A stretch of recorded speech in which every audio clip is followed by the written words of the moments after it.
October 21st. As with all things in and outside the natural world, there are rules governing the realms of morality, immorality, and amorality. And for each and every decision we make, we engage ourselves in the nexus of societal propriety, whether we abide by, create, or break the norms.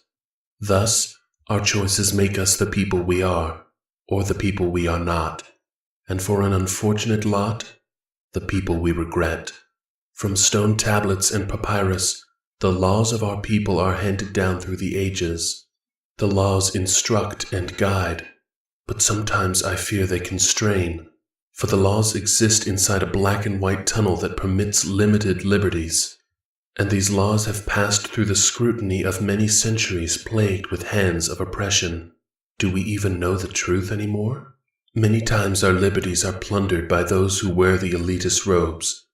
Though we hold ourselves to a much higher acclaim than the world we keep distance from us, we are truly no more advanced in our decision-making politics than the so-called superpowers of this planet. Is there any difference with the dog who sleeps on the bed and the dog who sleeps on the doorstep? To our discredit, or perhaps to our advantage, we maintain an air of nobility, as if God blessed us above all others. So insatiable is our piousness. Yet I speak of the righteous and moral choices one must make in order to keep their heart, mind, body, and soul pure. These choices do not exist within the narrow tunnel of absolutes, and their applications and consequences alter from moment to moment, as do the shifting tides of life and destiny. When a child ventured too close to the raging river, she was taken by the currents, and the young mother cast herself into the violent waters to save her child. But they were both no match to the powerful river. Would I save the drowning child or save her weakened mother before the river carried them to certain death? No one can know the appropriate moralistic decision until they have heard the crying child and the weeping mother, and reckon the true force of the raging river. If obeying the dictum lowers my moralistic superiority, then I do so choose, for the alternative would leave my heart, soul, body, and mind poisoned. If only I could make my own choices. If only the order would trust my intuitions as equally as they trust the arc of my sword. Those who raise, feed, and clothe me are also the ones who put the blade in my hand, command me to inflict pain, suffering, and death upon their enemies in the name of their laws, or perhaps distorted interpretations of the laws handed down from the prophets and disciples of antiquity. The time will come for any one of us to swim against the tide, when we must know the advantages or implications of our choices. For if we blindly follow the rules, obey the dictum, what is the measure of our success? Is the price too costly? But I caution that none of us let that temptation possess us at every opportunity. For once it is inside our heart, body, mind, or soul, we may find ourselves descending deep into the shallows of evil and deceitful ways, decisions we justify to protect our egos. Rorn.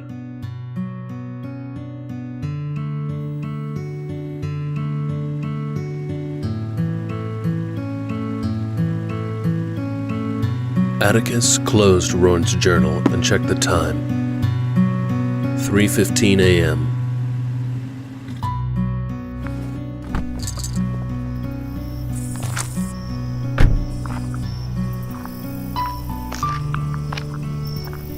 Sparse streetlights offered poor illumination along the sidewalk, but the bright moon guided him well.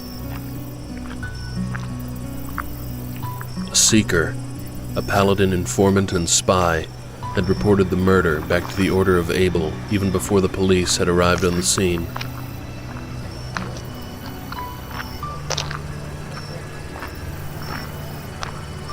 He approached a police car parked sideways, blocking the street, lights flashing. Two police officers conversed beside the vehicle. Jones said there was blood and body parts all over the house. Yeah, I saw Thomas run out of there and hurl like a rookie. Shit, I'd hate to see whatever turned that bastard's stomach. Atticus remained quiet, concealed in the shadows. The easiest way to pass without alerting them would be to entrance their minds and plant false memories or mind control. But using such power against the innocent was forbidden under the third law of Arcanium, a written constitution of magic maintained by the Templar court. Atticus's fingers traced the glorious seal suspended around his neck.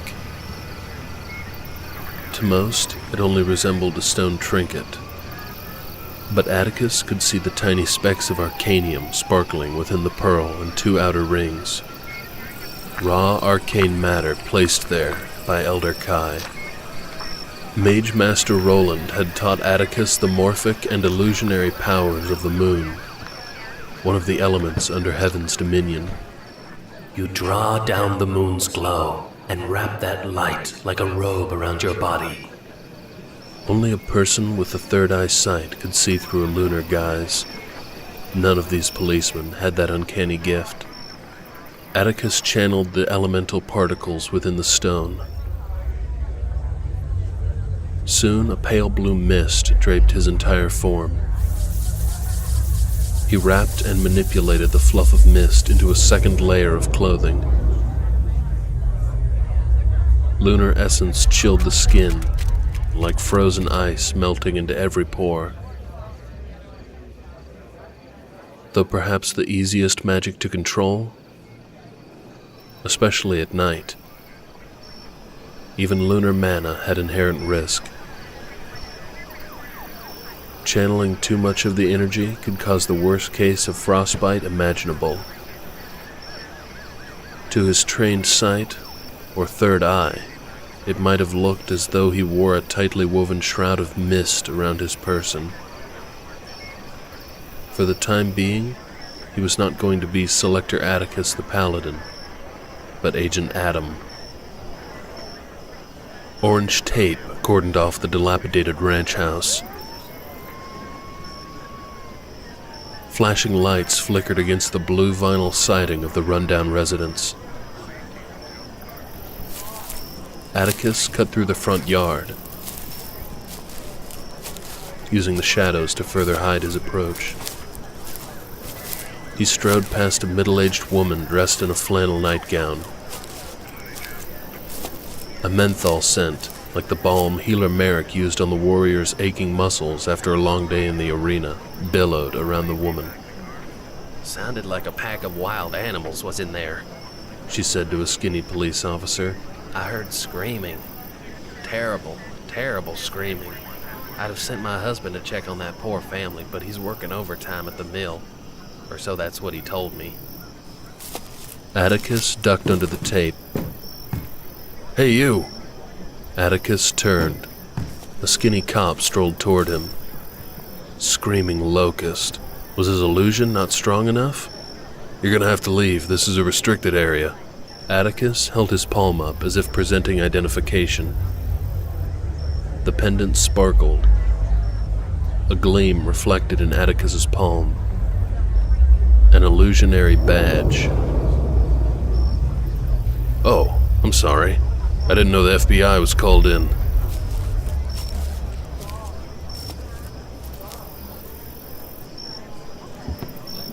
Atticus entered the home. Men and women wearing latex gloves picked through the kitchen drawers and dusted the counter, refrigerator, and walls.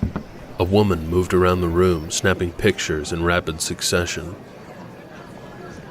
Atticus had been briefly instructed on modern police procedures, but was encouraged to rely more on keen observation. You'll miss the obvious if you're seeking the hidden, Elder Kai had once told him. Until this moment, he hadn't understood what that meant. Blood caked the walls, floor, and countertops.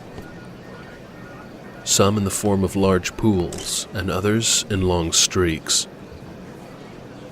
The crime scene unit busied themselves with their forensic work, while Atticus examined the surroundings for himself. Though he had never seen modern appliances before, except in catalogs teachers had used during contemporary studies, he remained focused on his immediate duties rather than gawk at the awkward machinery. A stray beam of moonlight filtered through the kitchen window above the sink full of dirty dishes. The sweet, sour scent of pasta sauce fumed beneath the soapy brown water. A strand of moonlight reminded Atticus that his lunar robe would soon dissipate. He needed to make his own investigation quick and get out before his illusionary garb vanished. A burly investigator with a scruffy face approached. Who the hell do you think you are? This is a murder scene. You can't just waltz in here like you own the goddamn place. Jesus Christ. Atticus caught the officer in a steely gaze. I'm Agent Adam Lawson. He thrust his palm toward the man. The feds? What the hell are you boys doing here? Blazing ghost. If only he could just plant a few false truths inside his head, this would all be much easier. Atticus noted the man's gray uniform shirt with the letters BSD, Buckeye Sheriff Department. This crime scene shares similarities to other recent murders in the Arc-Latex region. You can call the Houston office later, but for now, we must work together on surmising what occurred here. Behind his back, he crossed his fingers, clinging to his childhood belief that crossed fingers brought good luck. The officer looked Atticus over. You're awful young looking to be an agent. I'm 28. My father was an agent, and his father before him. Right. Well, I was the senior officer first on the scene. I've already viewed the entire residence and have my own speculations as to what transpired here about 5 hours ago. Good work. Now, let me pass. Detective? Lieutenant, actually. Lieutenant Ralph Chambers. The lieutenant disappeared into a room adjacent to the kitchen. Mesh patterns of dried blood stained the magenta trimming and the paint along the doorway that had peeled away in long gashes. Atticus stopped and looked to the lieutenant. Is this damage new? It was like that when we got here, so I don't know. The blood spatter is fresh as daylight, though. Lieutenant Chambers lifted his chin in the direction of the other room. Atticus stepped through the threshold. Strewn about was a dismembered body, pools of blood and piles of entrails scattered around the dining room. A torso without head or limbs lay sprawled across the dark table. Chest ripped open to display the jagged ribs with deep slashes in the marrow. The stumps masked by dried bloody gristle. A bald, severed head in the corner of the room grimaced at Atticus. Its eyes gouged, but Atticus could hear its taunting expression. You're too late. An arm rested on the windowsill with several fingers missing. Dozens of fat black flies darted from one rancid pile of remains to the other, gorging themselves on the gruesome banquet. He glanced to the lieutenant, who appeared very pale. You all right? The lieutenant nodded unconvincingly. Atticus silently vowed to find the creature that could kill with such ferociousness, and when he did, he would not disappoint Elder Kai and use a gun. He would gladly tear the monster apart with his own bare hands. 3 decades on the force, and this shit still shakes me up. Do you want to see the children's bedroom? Children? There were children here as well? Yep. Triple homicide. A real sick fuck. I've been a Buckeye cop for over 36 years, and I ain't ever seen anything like this. Even the Velez farm murders back in '82 don't compare to this shit. Elder Kai had forewarned Atticus that modern-day authorities might use excessive foul language. You want to see it or not, kid? The older detective called him kid, but Atticus did not feel young anymore. Show me. Lieutenant Chambers led the way down the hallway. Bloody prints created a morbid track on the tile flooring. Tracks. not footprints. A pad with 4 large toe prints. Had the lieutenant and others overlooked this detail? These are animal tracks. You're a real Sherlock Holmes, aren't you? That doesn't seem strange to you? Hell yeah, it's strange. But it's too early to jump to conclusions. It's a biped. I suspect the killer dressed in a costume so he didn't leave behind real footprints or shoe prints. Makes me think it was either a young punk or an experienced killer. Wide net to cast, but you gotta start somewhere. That's what my daddy always said. As far as these authorities were concerned, that was a genuinely plausible explanation. And an entirely incorrect one. This is the bedroom where the daughter and son slept, 8 and 4. Chambers waved Atticus into the room, where purple plastered one wall, and blue the other. A poster of a princess on the purple side, and a poster of a large robot covered the blue. The beige carpeted floor was soaked in blood, but not much of the children remained, save a head with long brown hair lying on the pink bed, and a lower torso wearing ripped pajama bottoms halfway beneath the bed. And more of the black flies dotted the purple and blue walls and bed sheets. Not much left. I suspect the fucker might be a cannibal and ate the remains, or took them with him as souvenirs. It would have to be human to be cannibalism. A bottle of strawberry shortcake shampoo lay spilled across the floor amongst the children's blood and viscera. Atticus re-entered the hallway.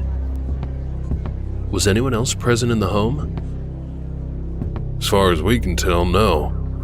But there is a female occupant missing, the wife and mother. We have an APB out for her. A wife and mother missing. What in Jesus H. Christ is this baloney shit? A cold moistness sloughed off Atticus's body. The lunar robe illusion gone. He stood in the hallway wearing his traditional black and green leathers and bandana. Freeze! What kind of game is this, you little punk? Atticus bolted down the hallway and burst into the kitchen. 2 officers tried to block his path with outstretched arms. The others joined in pursuit. Escaping into the dining room where the father's eyeless head still gawked at him.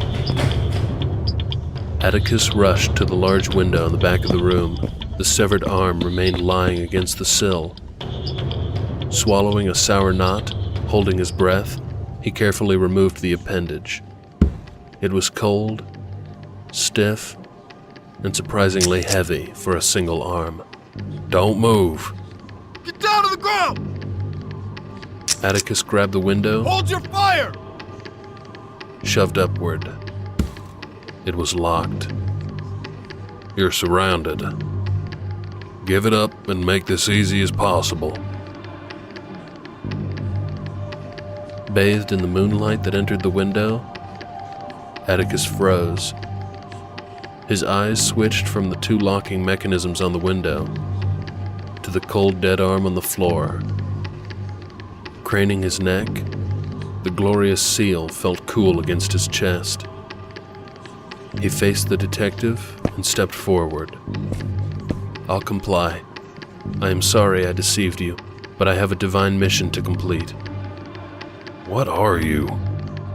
Atticus stood tall and confident. I am a paladin. If I find out you're the one who murdered these people, then I'm going to personally throw the lever when they fry your ass at Huntsville. Atticus hung his head. He could not explain how he'd fool them, nor how he was about to fool them again.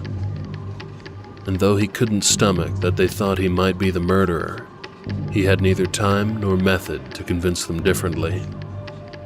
Lieutenant Chambers took a step just as the seal turned warm against Atticus's skin.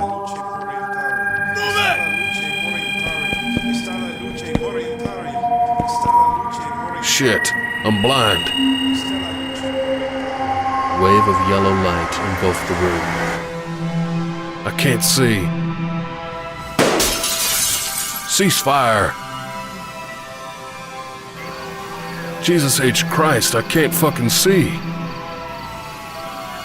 The room remained frozen in a blinding yellow glaze, except for the portion of the room behind Atticus. He threw himself out where he landed in the dead rose bush. He dashed toward his car.